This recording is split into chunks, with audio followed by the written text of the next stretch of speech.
Roman Reigns just exposed himself before WrestleMania 42. He went to Raw to bury CM Punk, and instead, he admitted the one thing Punk has that Roman still cannot control: the fans. That is the real story. The safe reading is that Roman sent Punk one last warning before WrestleMania. The tribal chief takes back over, and you will acknowledge me. The real reading is much worse for Roman, because the second Roman admitted Punk has that deeper connection with the audience, this stopped being a normal promo. This stopped being just another title feud. This became a fight about time, about relevance, about legacy, about which man is more afraid of being forgotten. And that changes everything, because Roman went out there to tell Punk his time was up. But by the end of that segment, Roman sounded like the man more afraid of what happens when time runs out. That is not a small difference.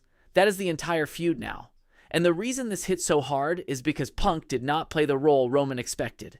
He did not come out yelling. He did not act unhinged. He did not try to win the crowd with cheap lines. He told the truth.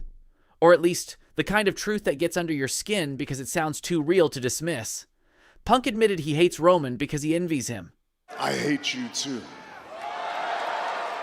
That was the kill shot. Not because it was loud, because it was honest. Punk basically said Roman got the life he wanted. The bloodline. The built-in legacy. The giant title reign.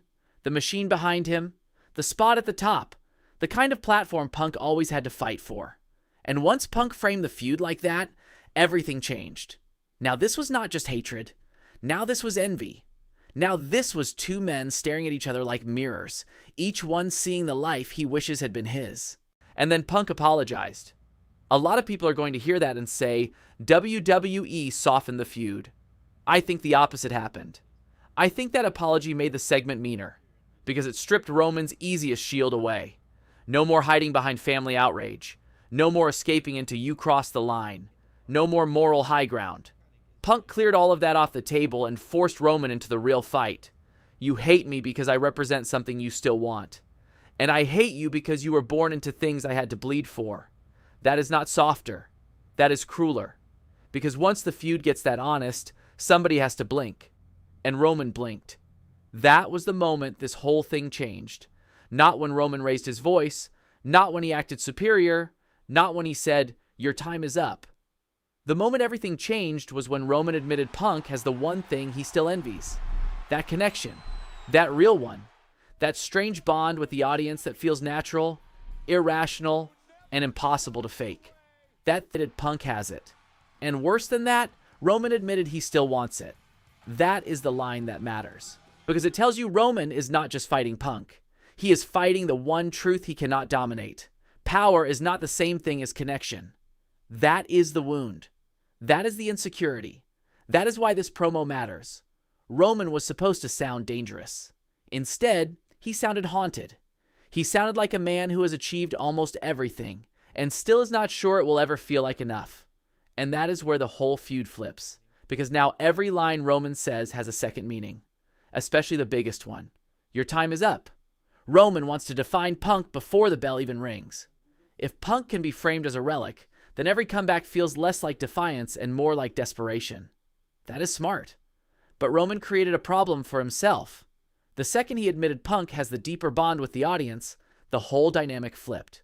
Now the audience is not just asking whether Punk is running out of time. Now they are asking whether Roman is more afraid of time than Punk is. That is the reversal. That is the controversy. That is the theory that changes WrestleMania 42. Roman tried to make Punk sound expired, and ended up sounding like the one man already thinking about how history will judge him. That is why this is suddenly bigger than a title match.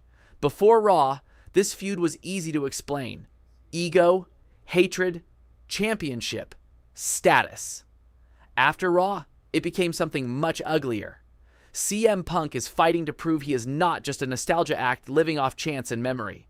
Roman Reigns is fighting to prove that being the most dominant star of the era should matter more than Punk's natural bond with the crowd. That is identity warfare, and that is also why the segment is going to divide people. Some fans will say WWE made the feud deeper, that it finally gave the rivalry emotional weight, that it stopped being surface-level trash talk and turned into something personal. Other fans will say WWE made a mistake, that they blurred the hate too much, that they made the feud feel strangely respectful when it should feel vicious. But both sides are reacting to the same thing: exposure. WWE thought they were making Roman sound dominant. What they actually did was make him sound vulnerable. And vulnerability can make a character more interesting. But it also opens a wound.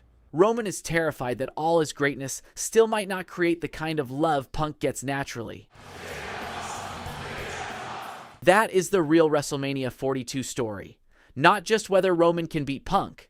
Not just whether Punk can survive Roman. Whether Roman Reigns can live with the fact that the one thing he still wants most might belong to CM Punk forever. Roman came to Raw to bury CM Punk. Instead, he exposed himself. And that is why WrestleMania 42 feels different now.